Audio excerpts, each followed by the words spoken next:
Before I get into this video, I want to take a minute and talk about safety.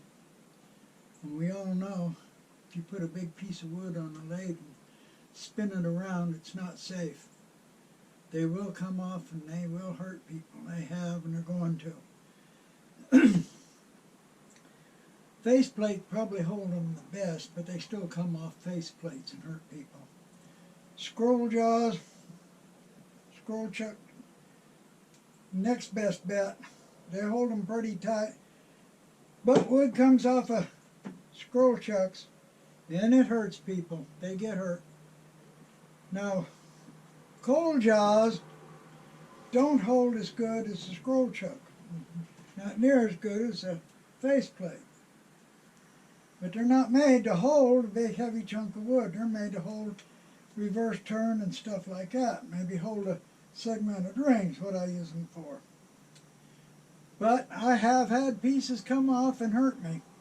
I've had a big piece come off and hit my arm and tear skin off of it. Now in this video I'm going to show how to make extensions for the cold jaws. But don't do it. Don't make a set. Don't use them. It can be dangerous. It can be more dangerous than the cold jaws themselves. In other words, what I'm saying, if you decide to make a set and use them, your safety is your responsibility, not mine. So, I never said they were safe. They're not. They can hurt people, and sooner or later they will. So, that being said, remember, your safety is your responsibility. So now I'm going to get into the video. Well, welcome back to my shop today. My last video, I used some cold jaw extensions, and I've been getting a whole bunch of inquiries about my cold jaw extensions. Well, I made the cold jaw extensions a few years back when I was making some big turnings. The only way I could hold the rings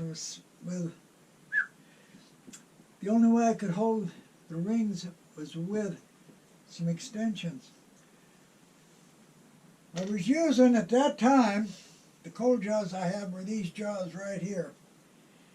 So I need to make some extension, take them way out. And what I did, I made some extensions just for light duty temporary use. I made them out of ultra high molecular density plastic that I had. Like I said, just for light use, just temporary. But since I made them, I've used them a few times. And like I said, I used them again on that last turning. Now they were made for this set of cold jaws. This set of cold jaws from PSI. Regular utility chuck with cold jaws on it. And I made these.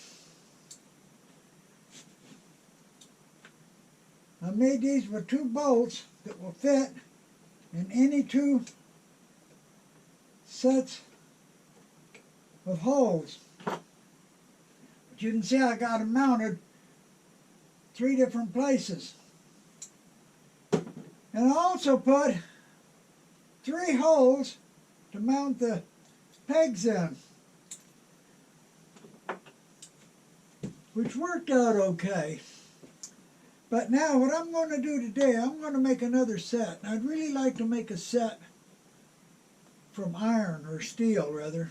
Make a set from steel. But I can't go to the ironworks and buy some flat steel bar right now because of this virus. So, no choice left but to make another set out of ultra high molecular density plastic. So that's what I'm going to do. To do this, make them, you need some bolts that are 6 by 1 millimeter. That's what these threads are on all the cold jaws, 6 by 1 millimeter. So you need some bolts like that. The length of the bolts will depend on the material you use, because you just need the bolts to screw it down to the cold jaws. Now these I got, these are about an inch long, I suppose. Of course they're measured in millimeters, but they're approximately about an inch long here. That's the ones I got. You'll also need a tap, which is a 6 by 1 millimeter tap. And of course you'll need some drills to drill the holes. Now, in order to make them, it's important that these two holes be the right space to fit in the screw holes, and then it's also very important that these holes all be the same distance. So each one of these has got to be exactly alike. Now I'm going to make one for this set of jaws, for this set of coal jaws. The spacing on this is different from the spacing on the other one. So I got to make it for the spacing on these, and I'm going to make it with just one hole. I don't think I need 3 holes really. So I'm going to make it with one hole. And the way I'm going to do it, make them all the same, is to first make me a jig. So I got a piece of material here. I'm going to make a jig out of it. And the first thing I have to do is make 2 holes that perfectly line up with these screw holes.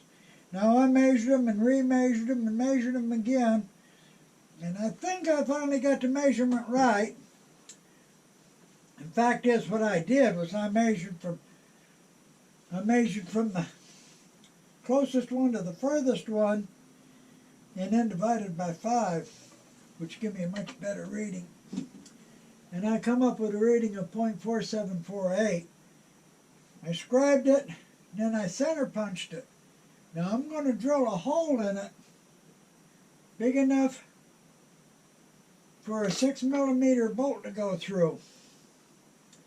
And then I'm going to check it and make sure before I go any further to make sure that these will line up with that. If they line up, then that part of the jig is finished. So the first thing I'm going to do is drill these 2 holes. Like I said, I measured it, remeasured it, marked them, and center punched them. So I'm going to go ahead and drill them out and make sure they fit. Okay, I drilled these 2 holes out with a 15/64 bit. And it's important now that I check and make sure they will fit in to these holes before I go any further.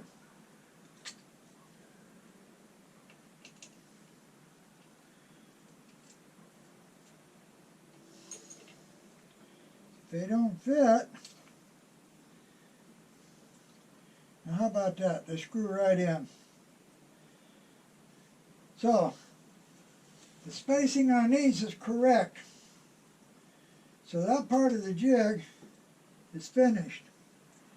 So the next part is to drill one hole here, the same size, so I can put a 6 millimeter screw through it.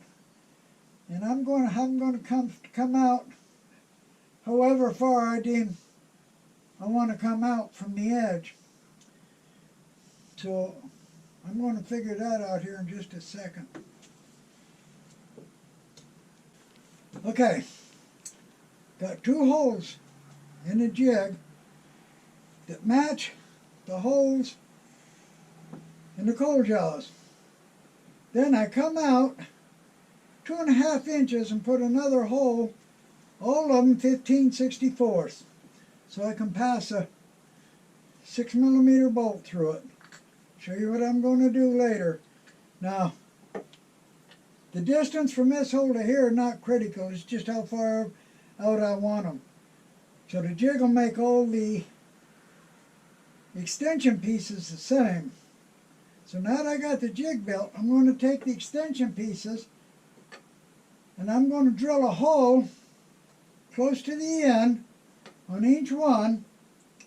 They don't have to be exact, but they got to be close. And then I'm going to tap it for 6 by 1 millimeter.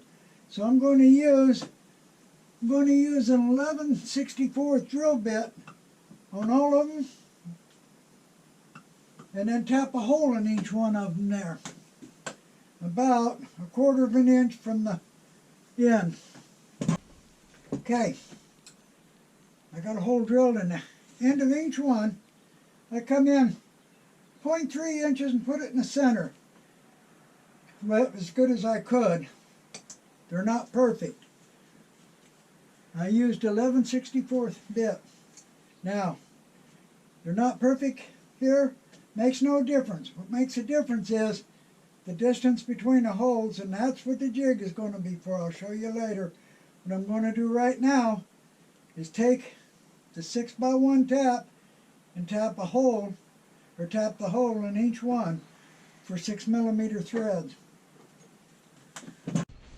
Okay, I've got them all drilled and tapped. One hole tapped on the end. The pins screw right in. No problem. Little tight, but that's good. Now, they've all got to have 2 mounting holes put in them, and they've all got to be the same distance from this hole. And that's where the jig comes in. Now the jig, of course, has a big hole here. Got a 6mm hole, actually. It's a 15/64. So I can put a 6mm bolt right through it. Then I'll take this piece that I just drilled and tapped and screw it on.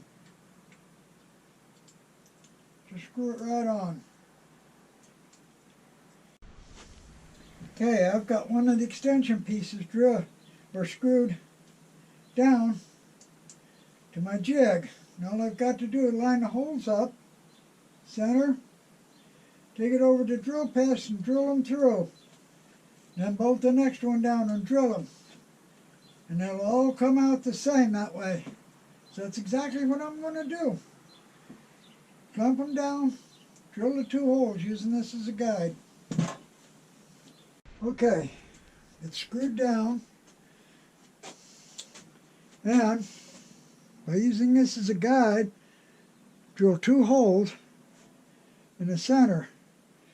Now if I do each piece the same way, they'll all come out the same.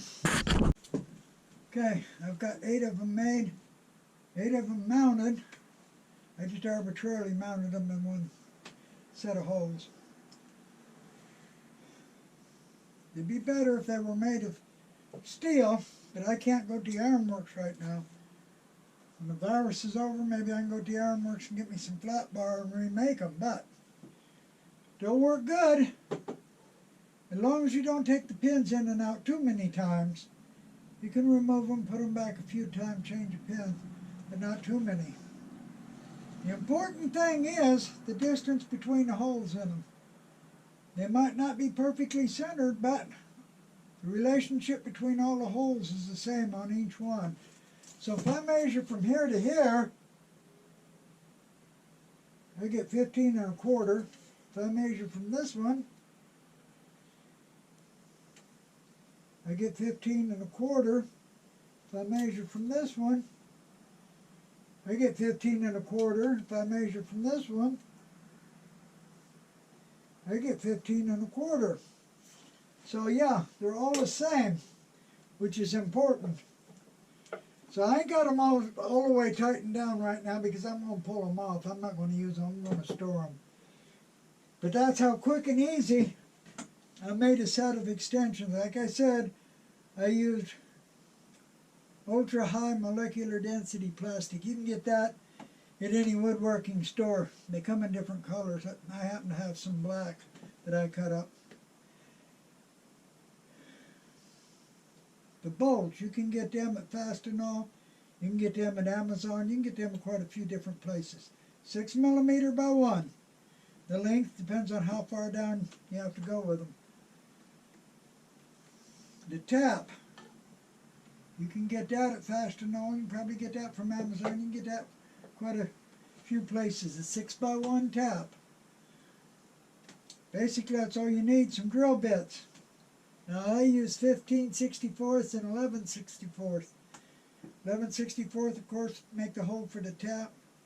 15/64 to put the 6mm bolts through. If you had a 6mm bit, probably be better. But it works. All I got to do now, of course, if I want to pretty them up, I need to go over to just sander and round the corners a little bit on them and be done with it. But I'm going to take them back off. So I hope you got something from this video, and I appreciate you watching.